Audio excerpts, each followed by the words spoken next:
Now, training a lot of the calisthenics skills like L-sit and planche can be quite repetitious in terms of the amount of work we need to do to get progress in those skills. When you have multiple goals, it gets really tricky to program and schedule it all into your week so you get enough time and attention in the individual positions to progressively overload it to a point where you make progress. Because just taking those two movements, so the straddle L-sit position and the planche, and merging them together can reduce your time, allowing you to train two things at once. And the cool thing is you're also training the transition. So let's look at a couple of different ways we can do it.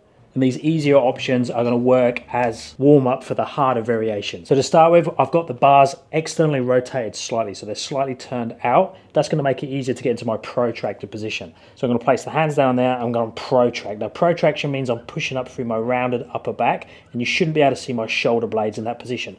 So I'm pushing as high as I can that way with the center of my back. It's the same position as if I was going to push a car. I would naturally go into that stronger position. You definitely wouldn't be depressed through that scapula, you would be protracted. And that's the position I want to be in here. So I'm pushing the bars into the floor, I'm pushing my upper back as high as I can, and then I'm just going to walk the feet out behind me. So this would be like an easy variation of the planche lean, because I'm leaning a little bit, but really I'm just pushing up and I have the feet backwards. I'm in the incline position, meaning my hands are higher than my feet, so again it's slightly easier than the floor variation, and then all I'm going to do is lean forwards. Now when I lean forwards I need to make sure that my arms are dead straight. I don't want to do this, so now I've lost that scapular protraction and I've also bent the arms. So make sure you're pushing the floor away or pushing the bars away while protracting, while leaning forwards in that position. And then I'm just going to round as much as I can and hold. Now here I can hold for 10-15 seconds, and then we need the L-sit. So the L-sit, I'm just going to walk through, step into my L-sit and hold here. Now notice I've got my knees bent, which allows me to have my knees higher than my hip crease, or at least in line with them. And I'm also cheating a bit by resting on my arms. Now both of those things are going to make the straddle L-sit position much easier, and I can slowly increase the demand by either straightening the legs or bringing the arms in a little bit and taking the legs a little bit wider so there's less friction, less contact. Now it doesn't have to be a straddle L-sit, it could be a standard pike L-sit. It just means your transition from this protracted position will be straight down the center. And again, I can make it harder or easier by lengthening the lever arm, straightening the legs. Now that is quite demanding, the same as the straddle position in terms of flexibility. So you might find you have the strength, but you don't have the flexibility to get into straight leg positions. Now those variations are easier because the toes are on the floor for the planche hold, and then we're walking through for the transition, stepping in on the straddle or walking all the way through for the pike variation.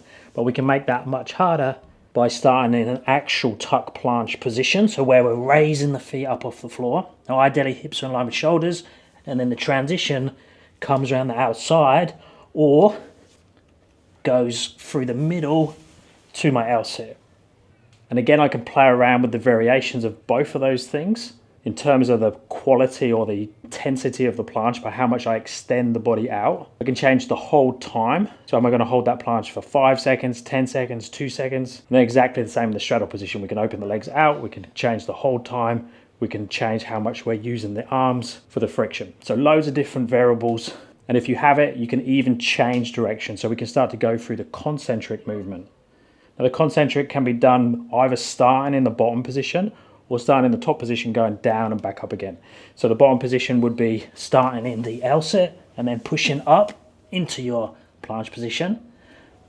Whether you're in the pike position or that straddle L-sit, or you use the top position as your start, then you come down into your L-sit and then push back up. Now you can keep building on this. So if you say you're working towards something like a shoulder press, so that would be a straddle L-sit through to handstand, you can add the handstand component in before you go to the planche, before you go to the L-sit. Now I'm a little bit limited here height-wise, but I could start in, let me make sure I can get it here, some sort of handstand. So it could be a straddle position, froggy position, or a tuck. And then I come down to my planche, then I go through to my straddle L-sit or pike L-sit. So again, we're adding more and more layers, but there's a few more prerequisites with there. We need to be able to hold a handstand on the raised surface, and we need to be able to do that slow transition and catch or pause in the planche position. You could take the planche out completely and just do the eccentric through to the L-sit. So you just be in your, ooh, come on handstand, doesn't want to play game today. Okay, here, and then I pass through planche and end up in my L-sit, which is definitely easier than doing the pause, but it's still pretty advanced. But we're combining handstand balance, transition, planche, and L-sit variation. Then you can obviously do the concentric of some sort, so starting in an L-sit, passing through planche up to handstand. That's probably the hardest variation. So if you are programming for yourself, that's a really good way of hitting multiple different things in a short amount of time. The only risk is that you don't get enough time on the single skill. So if you're lacking planche strength, if you're lacking the L-sit position or your handstands off, you probably don't want to try and combine them because you're going to end up with not enough time in each individual thing and end up not really making progress. You're probably better off either linking one or two or just training them completely individual. Just hit those key elements first.